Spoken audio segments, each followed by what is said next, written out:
Break and continue statement வந்து ஜாவாவில் எப்படி use பண்ண போகிறது அப்படிங்கிறத எல்லா லாங்குவேஜும் ஓரளவுக்கு சேமாக தான் இருக்கும். ஜாவாவில் எப்படி இருக்குன்னு பார்ப்போம்.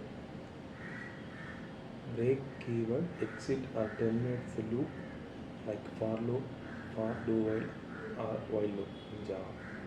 If user wants to terminate the loop after getting desired condition, then the break keyword is used to terminate the loop. இந்த பிரேக் கீவேர்டை நம்ம இங்கே ஜாவாவில் ஒரு ப்ரோக்ராமில் எதுக்காக யூஸ் பண்ணுவோம் அப்படின்னு பார்த்தீங்கன்னா, அதிகமாக நம்ம யூஸ் பண்ணுறது வந்து லூப்பில் தான். இப்போ லூப் வந்து ரன் ஆகிட்டு இருக்கும்போது அந்த லூப்பை ஸ்டாப் பண்ணிவிட்டு உடனே வெளியே வரணும் அப்படின்னா நம்ம வந்து பிரேக் கீவேர்டு யூஸ் பண்ணுவோம். அதே மாதிரி நம்ம ஒரு கண்டிஷன் வச்சு அந்த கண்டிஷனை வந்து அந்த கண்டிஷனை மீட் பண்ணும்போது நீங்கள் வந்து அந்த லூப்பை பிரேக் பண்ணிவிட்டு வெளியே வந்துடு அப்படிங்கிற மாதிரி நம்மளால் செட் பண்ண முடியும். இதுக்காக நம்ம வந்து பிரேக் கீவேர்டு யூஸ் பண்ணுவோம். இப்போ கண்டினியூ எதுக்காக யூஸ் பண்ணணும்னு பார்த்தீங்கன்னா, the continue keyword is used when user wants to skip a loop specific condition or iteration. Continue keyword skip the specific iteration in the loop like for, do, while. Continue loops தான் அதிகமாக use பண்ணுவோம்.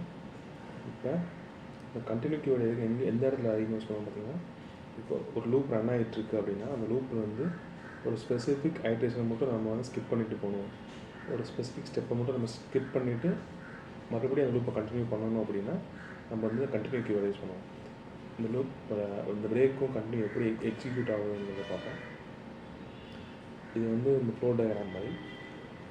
இப்போ வந்து ஒரு while loop run ஆகிட்டுருக்கு, statement வந்து execute ஆகிட்டே இருக்குது அப்படின்னா அந்த ஸ்டேட்மெண்ட் வந்து எக்ஸிக்யூட் ஆகும்போது பிரேக்குங்கிற கீவேர்டை எங்கே பார்க்குதோ, அதாவது பிரேக் ஸ்டேட்மெண்ட் எப்போ மீட் பண்ணுதோ அப்போ வந்து அந்த லூப்பை ஸ்டாப் பண்ணிவிட்டு உடனே வந்து அந்த லூப்பை விட்டு வெளியே போயிடும்.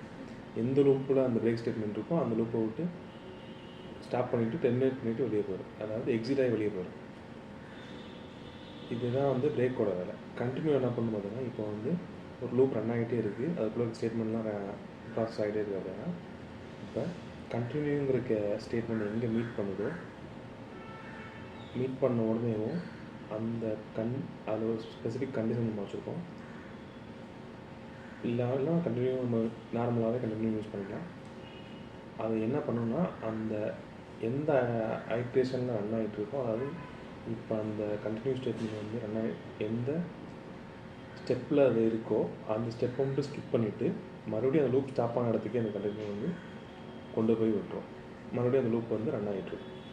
பிரேக் என்ன பண்ணணும்னா அதை வந்து இமீடியட்டாக ஸ்டாப் பண்ணி அந்த லூப்பை வந்து பிரேக் பண்ணி வெளியே கொண்டு போயிடும். கண்டினியூ என்ன பண்ணணும்னா அது எந்த ஸ்டெப்பில் இருக்கோ அதை மட்டும் ஸ்கிப் பண்ணிவிட்டு மறுபடியும் லூப்பை கண்டினியூ பண்ணிகிட்டு இருக்கோம். இதுதான் பிரேக்குக்கு கண்டினியூக்கு இது டிஃப்ரெண்ட்டு. இப்போ வந்து நான் வந்து ப்ரோக்ராமில் வச்சு நான் உங்களுக்கு காமிக்கிறேன், சின்ன எக்ஸாம்பிள் மாதிரி. இப்போ வந்து லூப்ஸ்லாம் அதிகமாக வந்து for loop, while loop, do while loop, இந்த மாதிரி லூப்ஸை தான் நம்ம அதிகமாக பிரேக் கடைக்கு யூஸ் பண்ணுவோம்.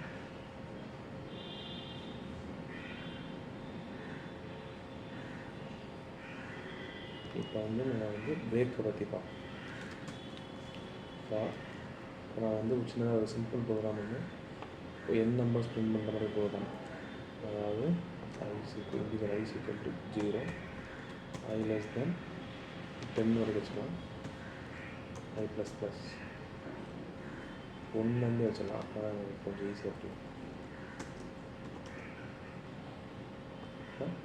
இல்லை என்ன பண்ண போனால் சிம்பிளாக வந்து அந்த ஐயோட வேல்யூ மட்டும் பிரிண்ட் பண்ண போகிறோம்.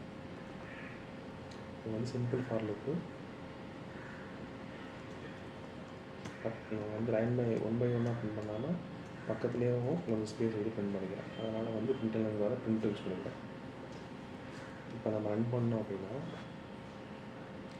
1 2 3 4 5 6 7 8 9, அதாவது 1 to 10, ஆனால் வந்து i less than 10 வரைக்கும் கொடுத்தனால நம்மளுக்கு 9 வரைக்கும் பிரிண்ட் ஆகுது. இப்போ வந்து எங்கேயுமே பிரேக் ஆகலை, எங்கேயுமே ஸ்கிப் ஆகலை.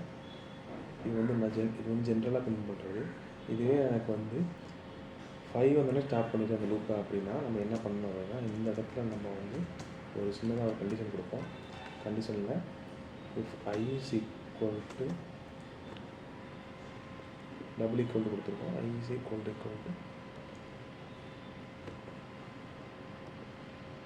5 வந்தோடனே எனக்கு வந்து பிரேக் பண்ணிடுற அந்த லூப்பை இப்படி கொடுத்துட்டோன்னா என்ன பண்ணணும், என்ன இருக்குன்னு பார்ப்போம். ரன் பண்ணோன்னா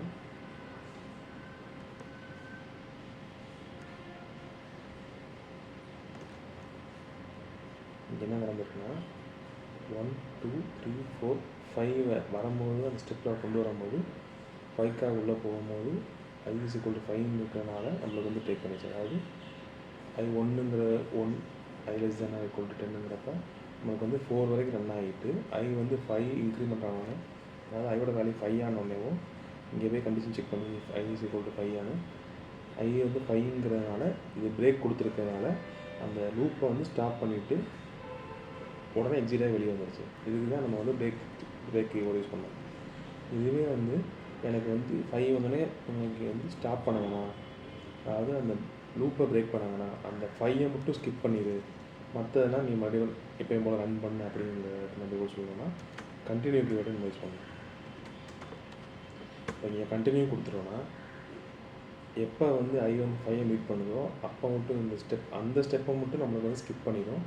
மறுபடியும் அந்த லூப் எங்கே ஸ்டார்ட் ஆகுதோ அங்கேயே கொண்டு போய் விட்டுரும் அந்த ப்ராசஸை. அது மறுபடியும் நடந்துகிட்டே இருக்கும். நம்மளுக்கு i < 10, அதாவது 9 < 10 அப்படிங்கிற வரைக்கும் நம்மளுக்கு ரன் ஆகி 5ங்கிற வேல்யூ மட்டும் நம்மளுக்கு பிரிண்ட் ஆகாது. இப்போ நம்ம ரன் பண்ணிப்போம்.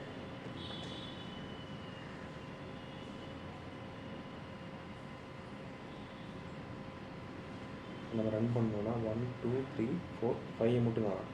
5 எங்கே போச்சுன்னா நம்ம வந்து கண்டினியூ கொடுத்துருக்கனால அது அந்த 5 மட்டும் ஸ்கிப் பண்ணிவிட்டு மற்ற லைனெல்லாம் நம்மளுக்கு வந்து மற்ற நம்பர்ஸ்லாம் அதுக்கு பின் பண்ணிச்சு. இதுதான் பார்த்திங்கன்னா பிரேக்குக்கும் கண்டினியூக்கும் இருக்க டிஃப்ரெண்ட்டு. இதை வந்து இன்னொரு 2 ஃபார் லூப் இருக்குது. அதை அப்படின்னா நம்ம எப்படி யூஸ் பண்ணுறது,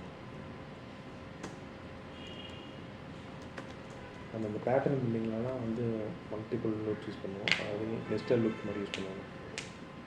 நெஸ்டட் லூப்ஸுக்குள்ளே இருக்குன்னா அதை நம்ம எப்படி வந்து ஹேண்டில் பண்ணுறது, பிரேக்கை கண்டினியூ பண்ணுறது தான்.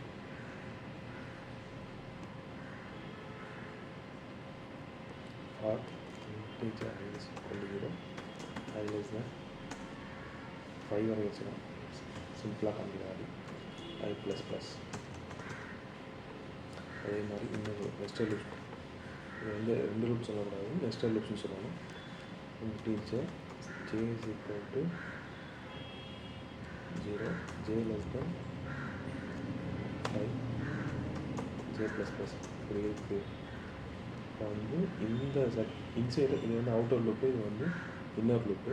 இந்த இன்னர் லூப்புக்கு நம்ம வந்து பிரேக் யூஸ் பண்ணி காமிக்கிறோம். நமக்கு அது எப்படி நடக்குங்கிறத பார்ப்போம். இப்போ இந்த இன்னர் லூப் என்ன பண்ண போகிறோம்னா சிம்பிளாக வந்து பிரிண்ட் பண்ண போகிறோம். எதனா ஜேவா. இது வந்து அவுட்டர் லூப்பு. அவுட்டர் லூப்பில் 0 வரும்போது நம்மளுக்கு வந்து இன்னர் லூப் பிரிண்ட் ஆகுதுன்னா 0 to 4 வரைக்கும் பிரிண்ட் ஆகும். இப்போ நான் ரன் பண்ணி காமிக்கிறேன். இப்போ வந்து இந்த ஒரு லைனை முடிச்சோம்னா அடுத்த லைன் கீழே வரணுங்கிறதுக்காண்டி ஒரு எம்டி லூப், எம்டி ஸ்டேட்மெண்ட் வந்து பிரிண்ட் ஸ்டேட்மெண்ட் கொடுத்துருக்கலாம். எதுக்காகனா இந்த பிரிண்ட் என்ன பண்ணணும்னா இந்த ஒரு இன்னர் லூப் வந்து ரன் ஆகி முடிச்சோடனே நெக்ஸ்ட் லைனில் கொண்டு வந்து இதை விட்டுரும். அதுக்காக தான் நான் வந்து இங்கே எம்டி ஸ்டேட்மெண்ட் ஒன்று வைக்கிறேன். நான் ரன் பண்ணேன் அப்படின்னா எனக்கு வந்து எல்லா இடத்துலையும் பார்க்கணும்.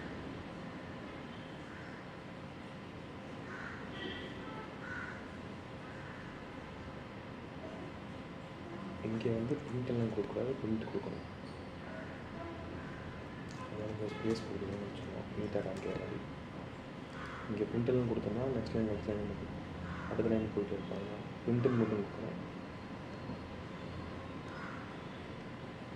இப்போ 0 1 2 3 4 எல்லா லைன்லையும், அதாவது 5 டைமுமே நம்மளுக்கு வந்து 0 to 4 வரைக்கும் பிரிண்ட் ஆகிருக்கு. இப்போ நான் வந்து உள்ளுக்குள்ளே if j is equal to j is double equal to 3ன்னு வந்தால் நீங்கள் வந்து பிரேக் பண்ணிடு. இப்படி கொடுத்தா என்ன நடக்குதுன்னு பாருங்க.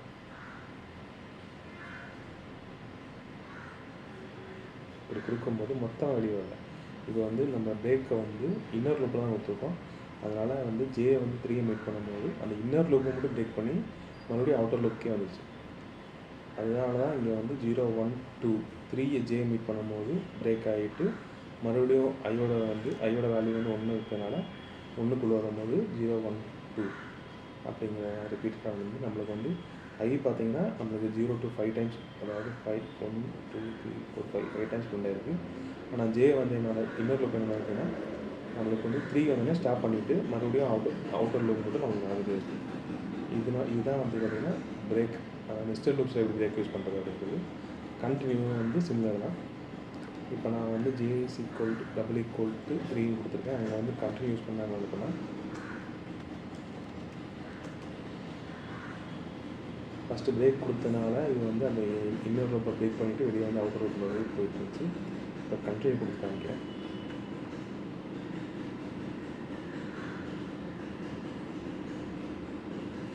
கண்டினியூ கொடுத்தனால என்ன இருக்குன்னா இப்போ வந்து ஐஸுக்குள் 0 உள்ளே வரும்போது உள்ளே இருக்க இன்னர் லூப் பார்த்திங்கன்னா நம்மளுக்கு 0லேருந்து 4 வரைக்கும் ரன் ஆகணும்.